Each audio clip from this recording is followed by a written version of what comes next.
চামারদের বাচ্চারা যদি পড়াশুনো করে তাহলে গোবর কে তুলবে? এই কথাগুলো উত্তরপ্রদেশের এক প্রিন্সিপালের মুখ থেকে বেরিয়েছে। চীনের ট্রেনের থেকেও দ্রুতগতিতে ভারতে বাড়ছে অন্ধভক্তি আর অশিক্ষা। মনে হচ্ছে এই দিক থেকে কোথাও আমরা চীনকেও ছাড়িয়ে গেছি।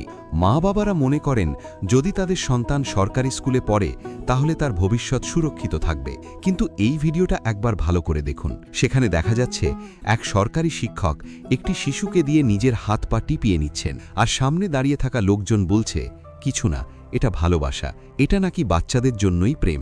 আজ ভারতে অশিক্ষা এমন এক ভয়ঙ্কর স্তরে পৌঁছেছে যে সরকারের ভুলের বিরুদ্ধে প্রশ্ন তোলার বদলে মানুষ একে অপরকেই দোষারোপ করছে।